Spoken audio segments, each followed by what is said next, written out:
नमस्कार, मैं विद्या वर्मा। आप देख रहे हैं न्यूज सच की खोज। आइए चलते हैं आज की ताजा और सच्ची खबरों की ओर। कि कौन आदमी यह दावा कर सकता है कि आज के बाद जीवन में अपराध नहीं होगा, सूबे में अपराध नहीं होगा। ये तो चूहे के बिल्ली की खेल की तरह है। अपराध होता है, अपराध होगा, पुलिस का काम है उसको रोकने की कोशिश करना। नहीं रोक सकेगा। जात के नाम पर अपराधी का समर्थन करते हो, मजहब के भाई सैल सिंह को न्याय मिलना चाहिए। देवाराम सुराणा, जिला जालोर। नाम पर अपराधी का समर्थन करते हो, दल के नाम पर अपराधी का समर्थन करते हो, अपराधी को हीरो बनाते हो, उसकी पूजा करते हो, उसका स्वागत करते हो, माला पहनाते हो और अपराध रोकने की बात करते हो। अपराध रोकने का काम केवल पुलिस का नहीं है, समाज के सारे लोगों को जगना होगा, उठना होगा, अपराध की संस्कृति के खिलाफ लड़ना होगा। तभी समाज में अपराध पूरी तरह से तो उसको डिटेक्ट करना। ये कोई थप्पा देने वाला है क्या कि आज से अपराध बंद? ये कोई दे सकता है? भगवान भी जहां से 15 साल, 16 साल, 18 साल के लड़के दारू पी, स्मैक खा रहे हैं, हीरोइन खा रहे हैं, नशा की तरफ उनकी प्रवृत्ति हो गई है। अपराध रोकना केवल पुलिस का काम नहीं है। अपराध रोकना केवल पुलिस का काम नहीं है। पुलिस उसके लिए स्पेसिफिक एजेंसी जरूर है, लेकिन जब तक जनता नहीं जागेगी और अपराधियों के विरुद्ध एक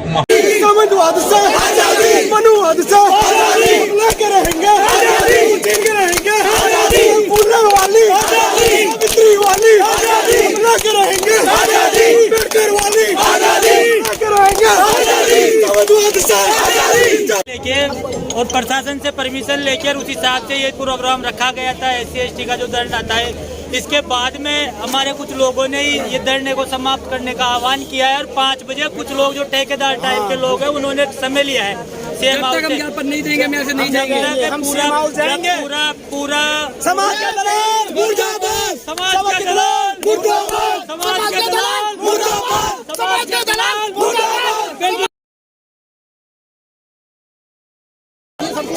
आप क्या चाह रहे हैं लोगों से? आप बदलिए। बोल चुके लोग नहीं, क्या बोल रहे? आप बोलिए ना, सामने माइक के सामने बोलिए। देश के गद्दार, अपने बहुजन गद्दार, इन लोगों की वजह से सबको झेलना पड़ रहा है। और अगर SC/ST OBC minority Bahujan Samaj के दलाल जब तक बहुजन समाज में रहेंगे तब तक बहुजन समाज कभी आगे नहीं बढ़ सकता और इसी तरह उन पर अत्याचार होते रहेंगे। उन पर अत्याचार होने की सबसे बड़ी वजह है बहुजन समाज के दलाल है। इन्हीं की वजह से आज तक हम लोगों पर नहीं, मैं तो बुला के आप लोग मतलब आप बताइए आप यहाँ पे क्या चल रहा है? खत्म कर दिया। 4 बजे का टाइम मेरे पास में, 2 बजे खत्म। आपका काम पूरा हो गया क्या, जो आप यहाँ से आंदोलन खत्म करने की सोच रहे हैं? नहीं, आंदोलन समाप्त नहीं हुआ है। ज्ञापन के लिए समय लेने के लिए भेजा है। उन्होंने कहा मुख्यमंत्री जी गुजरात गए हुए हैं और जो यहाँ पर होंगे और आपको समय बता दिया जाएगा। हम जनता को हमने ये निवेदन किया है कि जो भी है, जो संयुक्त संघर्ष समिति बनी है वह और उनके जो सदस्य हैं वो जाके एक बार ज्ञापन। आपको पता नहीं था गुजरात गए हैं मुख्यमंत्री जी? आपने इस समय आंदोलन क्यों किया? ऐसा है, इन्हीं बहुजन दलालों और गद्दारों की वजह से आज तक हम पर अत्याचार होते आए हैं और हम अत्याचार सहते आए हैं। यह लोग सिर्फ डॉक्टर भीमराव अंबेडकर, बाबा साहेब और साहिब काशीराम जी के नाम से अपनी राजनीति करते हैं और करते आए हैं। हम सब बहुजनों का इस्तेमाल करते हैं। इन जैसे दलालों की वजह से ना हम लोग एक हो पा रहे हैं और ना ही हम लोग आज तक शासक बन पाए हैं। और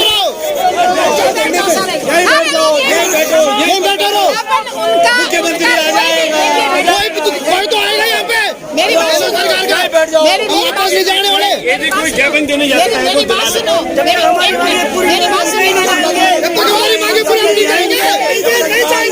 तब मानेंगे। मेरे लोगों पे विश्वास नहीं करना। मेरी बात सुनो, अपने परिवार का ज्ञापन यहीं देंगे, यहीं लेने आए उनका प्रतिनिधि। गलत साहब कहेंगे गुजरात, कोई फर्क नहीं पड़ता। चलो आदमी आएगा ना, आदमी आएगा ना। दलाली कर रहे लोग, नहीं बैठ जाओ सभी। और न ही हमारे महापुरुषों के सपनों को साकार कर पाए हैं। बहुजन दलालों गद्दारों को समाज से बाहर करना ही होगा। जब तक ये समाज में है तब तक इनकी अहमियत है। जैसे ही ये समाज से बाहर हो जाएंगे, इनकी समाज में अहमियत कम हो जाएगी और कोई मनवादी इनके पास नहीं आएगा और इन्हें पूछेगा भी नहीं, जिनकी वजह से ये हमारे बहुजन समाज से गद्दारी करते हैं। समाज के दल्लालों को इसके बारे में क्या कहना चाहिए समाज के? इसलिए नहीं हो सकता ऐसे लोग हमारे समाज से छाट रखे हैं जो हमेशा समाज के लिए गद्दार साबित होते हैं। जो लोग ये सब खेती चाहते हैं वो ऑलरेडी ऐसी प्लानिंग करके आते हैं कि इस मूवमेंट को हम खड़ा करेंगे और जैसे हमें मौका मिलेगा उसको वो चीज़ आपके सामने सभी लोग यहाँ डटे हुए हैं। उन्होंने मटियामेट करके चला और यहाँ डेजिग्नेशन देनी थी, वो डेजिग्नेशन के लिए कहते हैं और ये अभी भी इंतजार में खड़ी है और वो लोग आगे नेतृत्व कर रहे थे वो नजर आ रहे। मेरी तरफ से बोल रहा हूँ समाज के लिए करते ही नहीं हो सकता वो एक तरह से मान किया। तो हम लोगों ने बहुजन द्रविड़ पार्टी बना दी है, मैं उसका नेशनल जनरल सेक्रेटरी हूँ। हम लोग उस पर बड़े पैमाने पर काम कर रहे हैं। बात मुझे मालूम है कि उस पर बहुत जल्दी आप लोगों को तकलीफ हो रही होगी, कोई हमारे विद्वान साथियों को। तमाम लोग फर्जी राजनीतिक संगठन जब बना रहे हैं तो असली भी आपको देना होगा। जब फर्जी नकली कांग्रेस के पैसे से आरएसएस के पैसे भारतीय जनता पार्टी आप कैसे बोल सकते हो फर्जी? अपने आप को साबित कर सकते हो क्या? अरे आप नाराज क्यों हो रही हैं? तो अपने आप को सही साबित करो। आप बैठिए ना, मेरे साथ। के लिए क्या कर सकते हैं उस पर बोलिए ना आप। कुछ नहीं सर, वो अपनी पार्टी बना रहा है। नहीं, कितनी पार्टियां बनाओगे? पार्टियां ही बनती रहेगी, संगठन ही बनते रहेंगे, काम कौन करेगा? भारत में खड़ा हुआ हूँ, मुझे बड़ी खुशी बड़ी मसरत है। बाबा साहब अम्बेडकर के भारत, उन्होंने हमें संविधान दिया, वो संविधान जो हमें पानी पीने का, खाने का, रहने का, सहने का, सेक्स, शादी, ब्याह, बिजनेस, हिस्सेदारी, हुकूमत करने का तरीका, नौकरी करने का तरीका, हर चीज का हक देता है। हमें रिजर्वेशन दिया 75 साल अभी हमने मनाए आजादी की, मगर यहाँ पे जितने भी लोग बैठे हुए हैं उन्होंने रिजर्वेशन के बेस के ऊपर यहाँ पे हुकूमत करी और हुकूमत में रहे। मगर बड़ा अफसोस की बात, ये लोग आज भी समाज के साथ खड़े नहीं हुए। मैं खुल के बोल रहा हूं। बाबा साहब अम्बेडकर का संविधान, बाबा साहब अम्बेडकर का ख्वाब ये था कि ये लोग सर्विस में आए और अपने समाज के लिए काम करें। क्या करा? आईएएस, आरपीएस सब रहे। 14 अप्रैल को, पिछले 14 अप्रैल को मेरे हर भारतीय ने, असली भारतीय, मैं CST नहीं बोलता, असली भारतीय ने यह बताया गांव के अंदर 14 अप्रैल को रैली निकाल करके, ए तुम बुद्धिजीवियों, अगर तुम भारत में बाबा साहब अम्बेडकर के संविधान को और उनके सपने को साकार करना चाहते हो तो नीला कर दो इस भारत को, नीला कर दो। मैं आप लोगों से ये दरखास्त करता हूं कि आप शहीद इंद्र को आप श्रद्धांजलि दे रहे हैं। आप जितेंद्र मेघवाल को श्रद्धांजलि दे रहे हैं। हमें जगा रहे, मगर हम जगने को तैयार नहीं है। तो हुकूमत करो, तो हम हुकूमत करने को तैयार नहीं है। हमें रिजर्वेशन दिया राजस्थान के अंदर 60 सीटें SC/ST की, सारे गुलाम। कोई बोल रहा है क्या? 130 सीटें MP, संविधान लगातार खत्म हो रहा है। कोई बोल रहा है क्या मनुवादी मेरे दुश्मन है? क्या मनुवादी मेरे दुश्मन है? कौन है दुश्मन? अपने लोग, यानी कि असली भारतीय लोग। मैं इंडियन एयरफोर्स से ताल्लुक रखा हूं। 2008 में मैंने रिटायरमेंट लिया और घर छोड़ चुका हूं। कोशिश कर रहा हूं कि यह नीला हो जाए जय भीम का हर घर, और जिस दिन हर घर पे ये ना चलेगा ये ना झंडा, उस दिन कोई तुम्हारे ऊपर अत्याचार नहीं करेगा। चाहते हो कि कोई दूसरा इंद्र ना हो? चाहते हो कि कोई दूसरा जितेंद्र ना हो? चाहते हो क्या? अगर चाहते हो तो अपना पैसा जो तुम्हारे पास है उस पैसे से सिर्फ ये झंडे तैयार करवा लो। मैं पूरे राजस्थान घूमता हूं, कल मैं मालपुरा रहूंगा। दे दो हम जैसे लोगों को। मेरा जो नौजवान तैयार है एकदम, और तुम्हें ये कह रहा है कि तुम हुकूमत करने के लिए तैयार हो तो आ जाओ मैदान में। 60 सीटें ये 2023 में जीतेंगे, संविधान के तरीके से हुकूमत कराएंगे और करेंगे। करना चाहते हो क्या? मेरा ताल्लुक, अब बोल रहा हूं कहां से, भीम आर्मी से है। पिछले 100-160 साल के अंदर ऐसे लोग पैदा होते हैं जो समाज को जगाते हैं, जो समाज को। अंबेडकर साहब आए, उनसे पहले फूले साहब आए, फिर काशीराम साहब आए। अभी हमें एक बंदा ऐसा मिला, अल्लाह ने, ईश्वर ने दिया, जिसका नाम चंद्रशेखर आजाद। बहुत गरीब घर का है, बहुत गरीब घर का है, मगर हर जगह यलगार कर रहा है अपने समाज को जगाने के लिए। क्यों नहीं जगा रहे? आ जाओ, खड़े हो जाओ।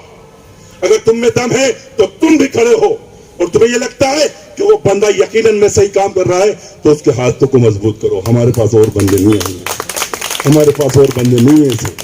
एक है साहब, एक है साहब। तो खुदा के लिए, ईश्वर के लिए, तुम्हें 75 साल हो गए आजादी के, मगर आजाद नहीं हो। सबके सब यही चीज कह रहे हैं, यहाँ पे खड़े खड़े कह रहे हैं ना।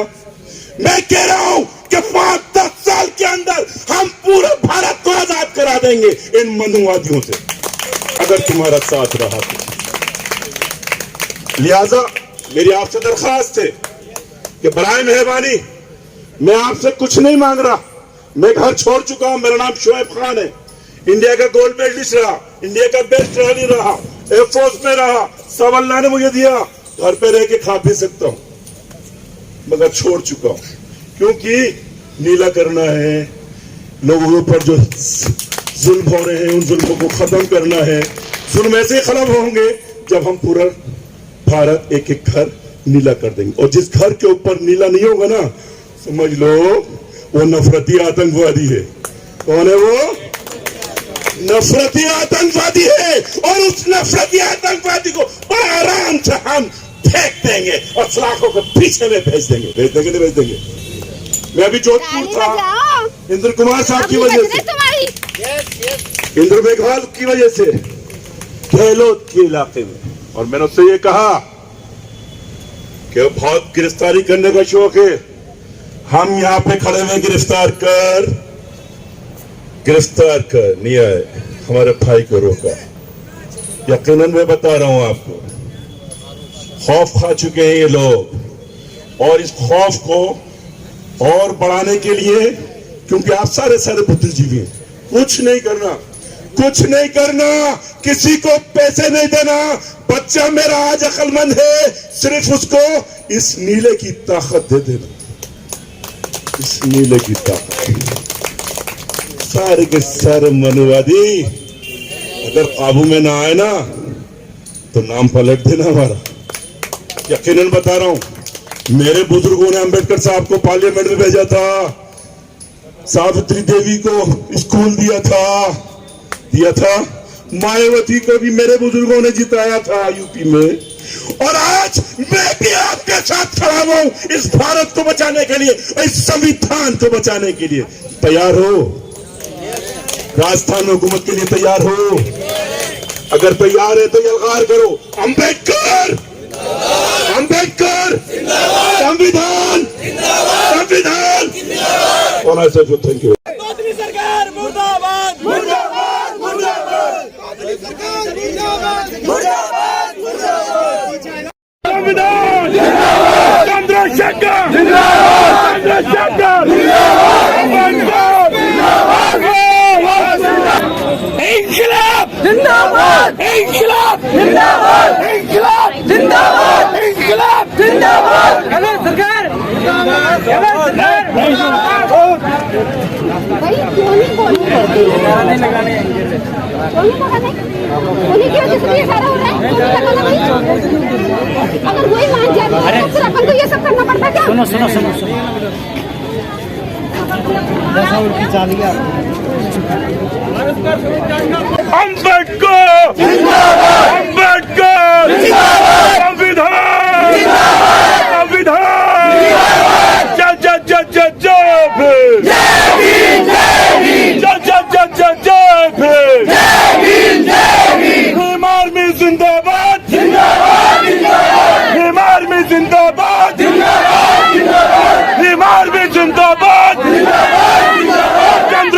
चंद्रशेखर जिंदाबाद चंद्रशेखर जिंदाबाद चंद्रशेखर जिंदाबाद जिंदाबाद कर रहे हो इंदर के हत्यारों को फांसी दो इंदर के हत्यारों को फांसी दो इंदर के हत्यारों को फांसी दो इंदर के हत्यारों को फांसी दो हमारी हत्या जिंदाबाद जिंदाबाद जिंदाबाद हमारी हत्या जिंदाबाद जिंदाबाद जिंदाबाद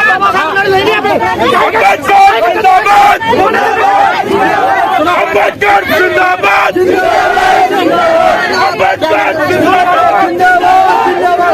संविधान जिंदाबाद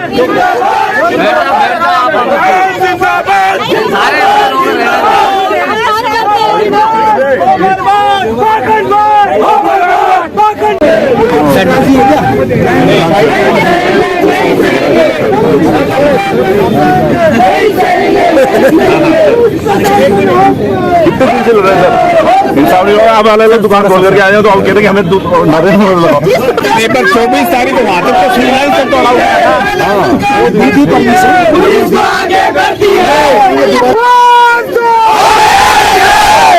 दलितों पे अत्याचार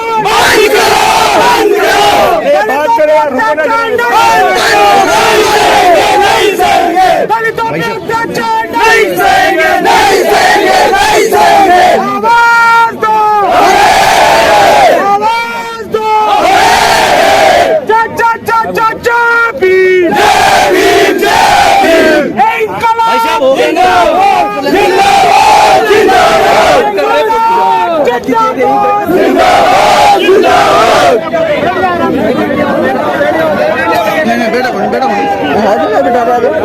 भाई साहब ने तो जो है वहाँ पे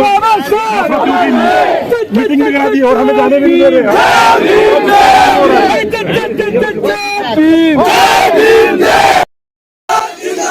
भीम आर्मी जिंदाबाद भीम आर्मी जिंदाबाद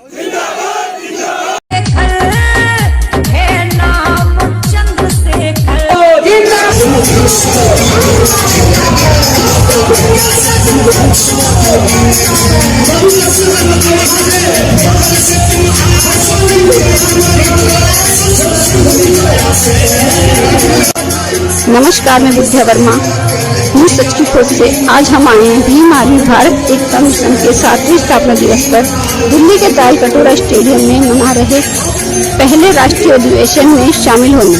लाखों बहुजन समर्थकों के बीच माननीय एडवोकेट चंद्रशेखर जी की जबरदस्त एंट्री। पहले अधिवेशन को सफल बनाने और संविधान को बचाने और बहुजन महापुरुषों के सपने को पूरा करने की इस मुहिम में उत्तराखंड, झारखंड, यूपी, मध्य प्रदेश, गुजरात आदि प्रदेशों से आए लोग माननीय एडवोकेट चंद्रशेखर जी के समर्थन में जिस अनुशासन को भाई चंद्रशेखर आजाद जी देखना चाहते हैं उस अनुशासन को बीमार में स्थापित करने का काम करेंगे, पूरी उम्मीद है। उन्होंने उसके परिवार को पीटा, डरा धमका के जबरन उस बच्चे के शव को जला दिया गया। हमारे कार्यकर्ता वहां थे, मेरी उनसे बात हुई। उन्होंने बताया कि उन्होंने हमें वहां पीटा, वो निहत्ते थे, इतना पीटा कि उनकी रीढ़ की हड्डी से लेकर उनकी टांगे तक जो है वो तोड़ दी गई। उनकी रीढ़ की हड्डी में चोट। जब अभी मेरी मोतीलाल से बात हुई, उसने मुझे बताया कि भाई उन्होंने मुझे पीटा, लेकिन जब वो मुझे पीट रहे थे तो मुझे आपकी एक बात याद आई जो आपने मुझे 21 जुलाई को राष्ट्रीय अधिवेशन में कही थी सब लोगों को, कि मुझे ऐसे कार्यकर्ता चाहिए जो लाठी के आगे भागे ना, उसका डटकर सामना करे। फिर मैं भागा नहीं वहां से। उन्होंने मुझे खूब पीटा। उसके बाद गाड़ी में ले जाकर उन्होंने मुझे पीटा। जब मैंने विरोध किया तो उन्होंने मेरी पलकें उखाड़ने की कोशिश की, उन्होंने मेरी मूछें उखाड़ने की कोशिश की। अगर मैं इस बात पे मैं उनके साथ झगड़ा तो उन्होंने मेरे प्राइवेट पार्ट पे हमला किया, उन्होंने मेरे बाल खींचे, उन्होंने लाठी मेरे प्राइवेट पार्ट पे मारी, उन्होंने मुझे गालियां दी, भद्दी भद्दी गालियां दी। उन्होंने बाबा साहब को गालियां दी। और आप जानते हैं मैं झूठ नहीं बोलता। जब मेरी चंदा बहन से बात हुई तो उसने बताया कि भैया मेरी नाक पे चोट लगी।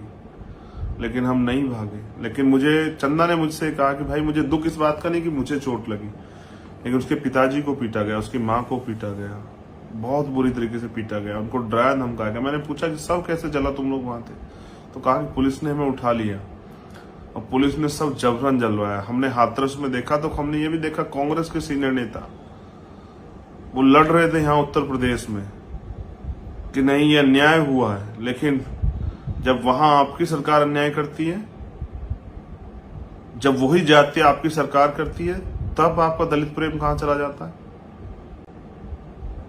तब क्यों आप अपने मुख्यमंत्री से जवाब नहीं मांगते, क्यों नहीं पूछते? एक और साथी जब मैंने उनसे पूछा तो उन्होंने बताया कि उन्होंने हमें जानवरों की तरह पीटा। ये है न्याय के लिए आवाज उठाने का परिणाम, और ये है सेकुलर कांग्रेस की गवर्नमेंट राजस्थान की। कल भी कहा था ये लाठी आपने उसके परिवार पे नहीं चलाई, क्योंकि वो तो दुखी पीड़ित परिवार है। ये लाठी आपने उस परिवार पे नहीं चलाई, ये आपने इंद्र कुमार के पिताजी पे नहीं चलाई, उसकी माँ, उसकी बुआ पे, उसके ताऊ पे नहीं चलाई, उसके भाई पे नहीं चलाई। ये लाठी आपने पूरे दलित समाज की पीठ पे चलाई, और इसका हिसाब जो है समय आने पे जरूर दिया जाएगा। सत्ता बदलेगी, ऐसी निकम्मी नालायक सरकार और ऐसे मुख्यमंत्री भी सत्ता से बेदखल होंगे। तो मैं तकलीफ में तो हूं, लेकिन मैं जानता हूं कि शोषितों को ये सहना पड़ेगा जब तक वो अपनी आजादी के लिए नहीं लड़ेंगे। बाबा साहब ने भी कहा, अन्याय करने वाले से ज्यादा अन्याय सहने वाला ज्यादा दोषी होता है। उन्होंने ये भी कहा कि अगर आप अन्याय के खिलाफ लड़ते हुए आपकी मौत हो जाती है तो आपकी आने वाली पीढ़ी इसका बदला जरूर लेंगी, लेकिन अगर आप अन्याय सहते हुए मर जाते हैं तो आपकी आने वाली पीढ़ी गुलाम बन जाएगी। उन्होंने कहा बलि बकरों की दी जाती, शेरों की नहीं। उन्होंने हमें सिखाया, शिक्षा शेरनी का वो दूध है जो पिएगा वो दहाड़ेगा। हम शिक्षित लोग हैं, अगर हम अपने समाज के खिलाफ हो रहे अन्याय के खिलाफ, जो समाज के साथ अन्याय और उसके खिलाफ नहीं बोलेंगे तो कौन बोलेगा? कर सको तो अपनी वाणी में वो असर पैदा करो, रुख हवाओं का मोड़ दे वो हुनर पैदा करो, और अगर सम्मान से जीना चाहते हो इस देश में मेरे साथियों तो घर घर में बाबा साहब अम्बेडकर पैदा करो। जय भीम।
हमारे न्यूज चैनल सच की खोज की सच्ची खबरें, ऐसी ही सच्ची खबरें देखने के लिए हमारे चैनल को लाइक, कमेंट और सब्सक्राइब जरूर करें और बेल आइकन का बटन जरूर दबाएं। धन्यवाद।